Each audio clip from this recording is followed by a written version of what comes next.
ओम उमामहेश्वराय नमः। बोलो शंकर भगवान की जय। नमस्कार दोस्तों, स्वागत है आप सभी का हमारे YouTube चैनल आर के भक्ति ज्ञान में। प्रिय भक्तजनों, आज आप सुने सिम्हा पुराण के 13वें अध्याय की कथा। आइए भक्तों, कथा श्रवण करते हैं। ऋषि बोले, सर्वज्ञों में श्रेष्ठ सूत जी, बंधन और मोक्ष का स्वरूप क्या है, ये हमें बताइए। सूत जी ने कहा, महर्षियों, मैं बंधन और मोक्ष का स्वरूप तथा मोक्ष के उपाय का वर्णन करूंगा, तुम लोग आदर पूर्वक सुनो। जो प्रकृति आदि 8 बंधनों से बंधा हुआ है वह जीव बद्ध कहलाता है, और जो उन 8 बंधनों से छूटा हुआ है उसे मुक्त कहते हैं। प्रकृति आदि को वश में कर लेना मोक्ष कहलाता है। बंधन आगुंतक है और मोक्ष स्वतः सिद्ध है। बद्ध जीव जब बंधन से मुक्त हो जाता है तब उसे मुक्त जीव कहते हैं। प्रकृति, बुद्धि में तत्व, त्रिगुणात्मक अहंकार और 5 तन्मात्राएं, इन्हें ज्ञानी पुरुष प्रकृत्यागष्टक मानते हैं। प्रकृति आदि 8 तत्वों के समूह से देह की उत्पत्ति हुई है। देह से कर्म उत्पन्न होता है और फिर कर्म से नूतन देह की उत्पत्ति होती है। इस प्रकार बारंबार जन्म और कर्म होते रहते हैं। शरीर को स्थूल, सूक्ष्म और कारण के भेद से 3 प्रकार का जानना चाहिए। स्थूल शरीर जागृत अवस्था में व्यापार कराने वाला, सूक्ष्म शरीर जागृत और स्वप्न अवस्थाओं में इंद्रिय भोग प्रदान करने वाला तथा कारण शरीर सुषुप्त अवस्था में आनंद की अनुभूति कराने वाला कहा गया है। जीव को उसके प्रारब्ध कर्मानुसार सुख दुख प्राप्त होते हैं। वह अपने पुण्य कर्मों के फलस्वरूप सुख और पाप कर्मों के फलस्वरूप दुख का उपभोग करता है। अतः कर्म पास में बंधा हुआ जीव अपने त्रिविध शरीर से होने वाले शुभाशुभ कर्मों द्वारा सदा चक्र की भांति बारंबार घुमाया जाता है। इस चक्रवर्त भ्रमण की निवृत्ति के लिए चक्रकर्ता का स्तवन एवं आराधन करना चाहिए।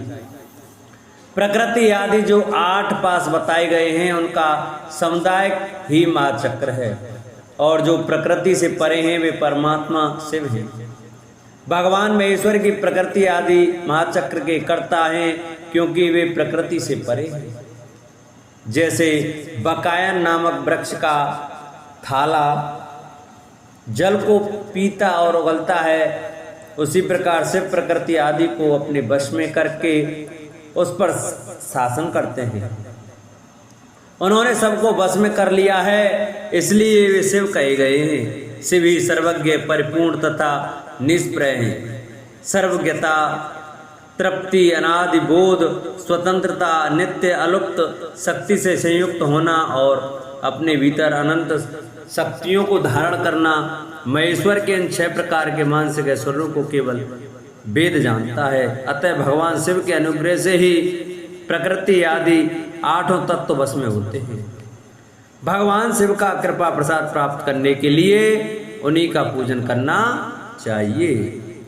यदि कहें शिव तो परिपूर्ण हैं, निष्प्रय हैं, उनकी पूजा कैसे हो सकती है, तो इसका उत्तर यह है कि भगवान शिव के उद्देश्य से उनकी प्रसन्नता के लिए किया हुआ सत्कर्म उनके कृपा प्रसाद को प्राप्त कराने वाला होता है। शिवलिंग में, शिव की प्रतिमा में तथा शिव भक्तजनों में शिव की भावना करके उनकी प्रसन्नता के लिए पूजा करनी चाहिए। वह पूजन शरीर से, मन से, वाणी से और धन से ही भी किया जा सकता है। उस पूजा से महेश्वर शिव को, जो प्रकृति से परे हैं, पूजक पर विशेष कृपा करते हैं और उनका वह कृपा प्रसाद सत्य होता है। शिव की कृपा से कर्म आदि सभी बंधन अपने बस में हो जाते हैं। कर्म से लेकर प्रकृति पर्यंत सब कुछ जब वश में हो जाता है तब वह जीव मुक्त कहलाता है और स्वात्मा राम रूप से विराजमान होता है।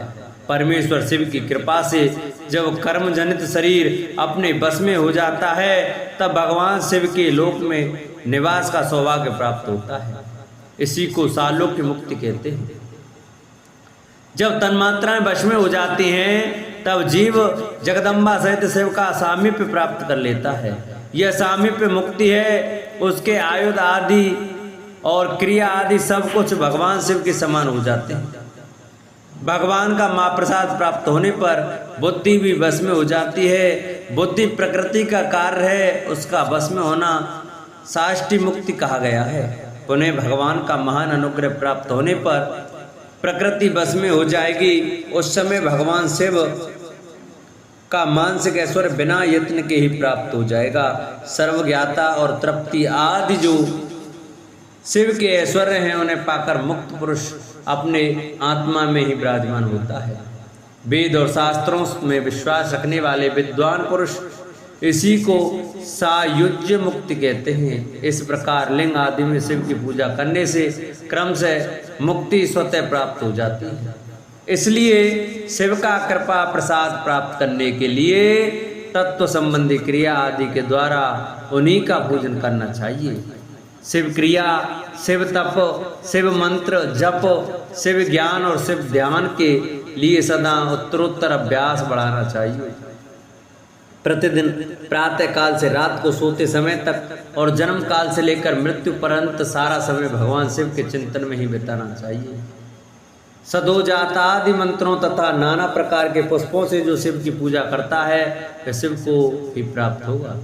ऋषि बोले, उत्तम व्रत का पालन करने वाले सूत जी, लिंग आदि में शिव जी की पूजा का क्या विधान है, ये हमें बताइए। सूत जी ने कहा, जो मैं लिंगों के क्रम का यथावत वर्णन कर रहा हूँ, तुम सब लोग सुनो। वह प्रणव ही समस्त अभीष्ट वस्तुओं को देने वाला प्रथम लिंग है। उसे सूक्ष्म प्रणव रूप समझो। सूक्ष्म लिंग निष्कल होता है और स्थूल लिंग कहते हैं। लिंग सकल पंचाक्षर मंत्र को स्थूल लिंग कहते हैं। उन दोनों प्रकार के लिंगों का पूजन तप कहलाता है। वे दोनों ही लिंग साक्षात मोक्ष देखने देने वाले हैं। पौरुष लिंग और प्रकृति लिंग रूप से बहुत से लिंग हैं, उन्हें भगवान शिव ही विस्तार पूर्वक बता सकते हैं, दूसरा कोई नहीं जानता।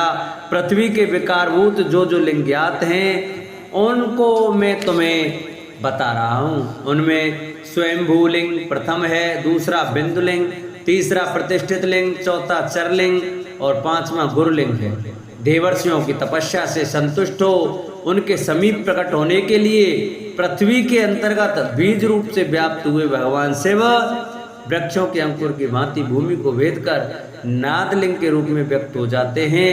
वे स्वतः व्यक्त हुए शिव ही स्वयं प्रकट होने के कारण स्वयंभू नाम धारण करते हैं। ज्ञानी जन उन्हें स्वयंभू लिंग के रूप में जानते हैं। उस स्वयंभू लिंग की पूजा से उपासक का ज्ञान स्वयं ही बढ़ने लगता है। सोने चांदी आदि के पत्र पर, भूमि पर अथवा वेदी पर अपने हाथ से लिखित जो शुद्ध प्रणव मंत्र रूप लिंग है उसमें तथा मंत्र लिंग का आलेखन करके उसमें भगवान शिव की प्रतिष्ठा और आह्वान करें। ऐसा बिंदुना में नाद में लिंग स्थावर और जंगम दोनों ही प्रकार का होता है। इसमें शिव का दर्शन भावना में ही है, ऐसा निसंदेह कहा जा सकता है। जिसको जहाँ भगवान शंकर के प्रकट होने का विश्वास हो उसके लिए वही प्रकट होकर वे अभीष्ट फल प्रदान करते हैं। अपने हाथ में लिखे हुए इस यंत्र से अथवा अकृत्रिम स्थावर आदि में भगवान शिव का आह्वान करके 16 उपचारों से उनकी पूजा करें। ऐसा करने से साधक स्वयं ही ईश्वर को प्राप्त कर लेता है और इस साधक के अभ्यास से उसको ज्ञान भी होता है। देवताओं और ऋषियों ने आत्मसिद्धि के लिए अपने हाथ से वैदिक मंत्रों के उच्चारण पूर्वक शुद्ध मंडप में शुद्ध भावना द्वारा जिस उत्तम शिवलिंग की स्थापना की है उसे पौरुषलिंग कहते हैं तथा वही प्रतिष्ठित लिंग कहलाता है। उस लिंग की पूजा करने से सदा पौरुष ऐश्वर्य की प्राप्ति होती है। महान ब्राह्मण और महाधनी राजा किसी कारीगर से शिवलिंग का निर्माण कराकर जो मंत्र पूर्वक उसकी स्थापना करते हैं उनके द्वारा स्थापित हुआ वह लिंग भी प्रतिष्ठित लिंग कहलाता है, किंतु वह प्राकृतिक लिंग है, इसलिए प्राकृतिक ऐश्वर्य भोग को ही देने वाला होता है। जो शक्तिशाली और नित्य होता है उसे पौरुष कहते हैं तथा जो दुर्लभ और अनित्य होता है वह प्राकृतिक कहलाता है। लिंग नाभि, जिह्वा,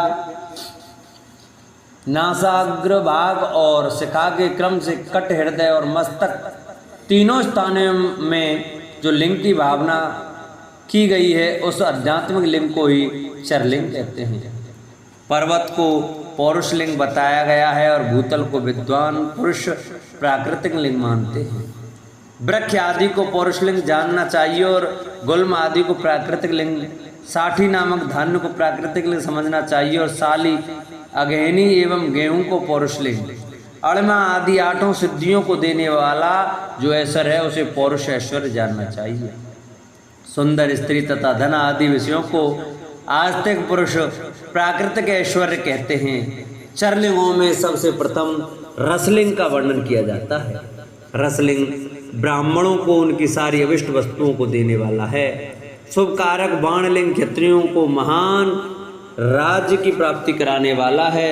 स्वर्णलिंग वैश्यों को महाधनपति का पद प्रदान करने वाला है तथा सुंदर शिवलिंग शूद्रों को महाशुद्धि देने वाला है।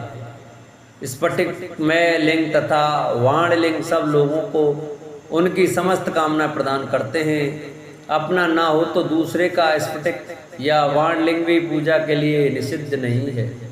स्त्रियों विशेषतः साधुओं के लिए पार्थिव लिंग की पूजा का विधान है। प्रवृत्ति मार्ग में स्थित विधवाओं के लिए स्फटिक लिंग की पूजा बताई गई है, परंतु विरक्त विधवाओं के लिए रसलिंग की पूजा को ही श्रेष्ठ कहा गया है।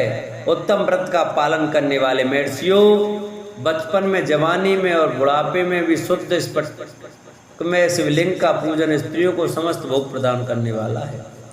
ग्रासक्त स्त्रियों के लिए पीठ पूजा भूतल पर संपूर्ण अभिष्ट को देने वाली है। प्रवृत्ति मार्ग में चलने वाला पुरुष सुपात्र गुरु के सहयोग से ही समस्त पूजा कर्म संपन्न करे। इष्ट देव का अभिषेक करने के पश्चात अगेनी के चावल से बने हुए खीर आदि पकवानों द्वारा नैवेद्य अर्पण करे। पूजा के अंत में शिवलिंग को संपुट में पधार कर घर के भीतर पृथक रख दे। जो निवृत्ति मार्गी पुरुष हैं उनके लिए हाथ पर ही शिवलिंग पूजा का विधान है। उन्हें भिक्षा आदि से प्राप्त हुए अपने भोजन को भी नैवेद्य रूप में निवेदित करना चाहिए। निवृत्ति पुरुषों के लिए शुक्ललिंग ही श्रेष्ठ बताया जाता है।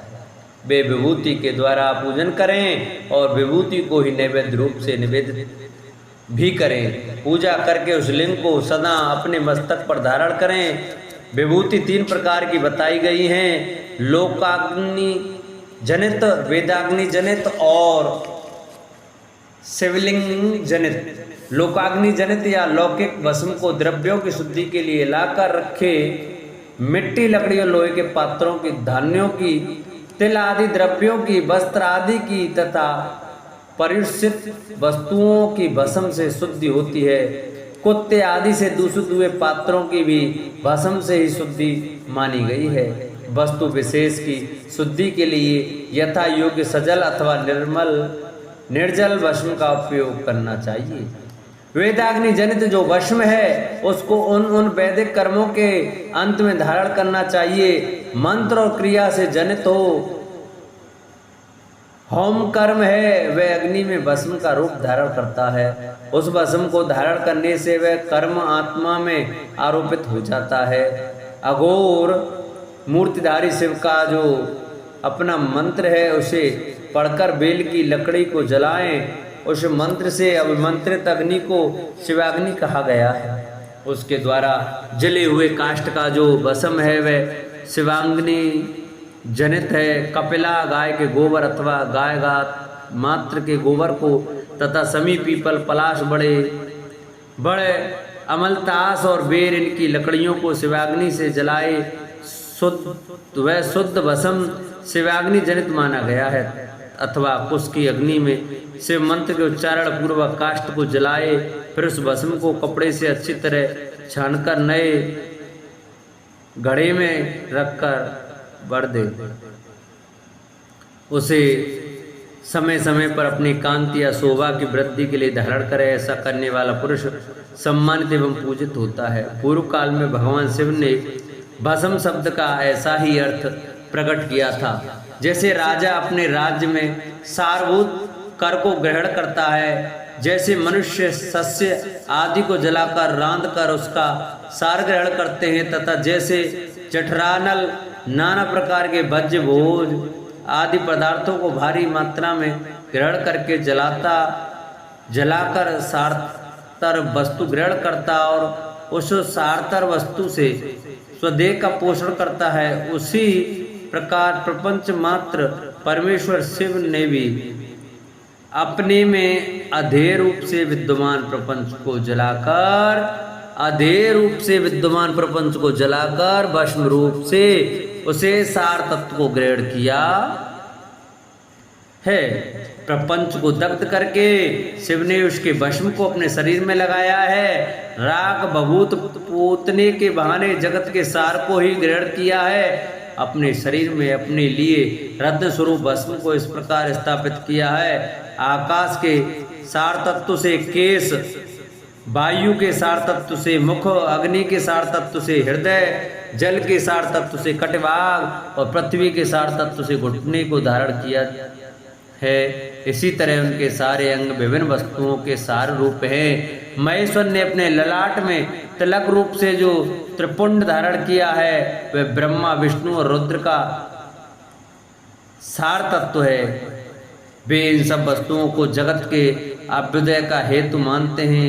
इन भगवान शिव ने ही प्रपंच के सार सर्वस्व को अपने वश में किया है, अतः उन्हें अपने वश में करने वाला दूसरा कोई नहीं है। जैसे समस्त मृगों का हिंसक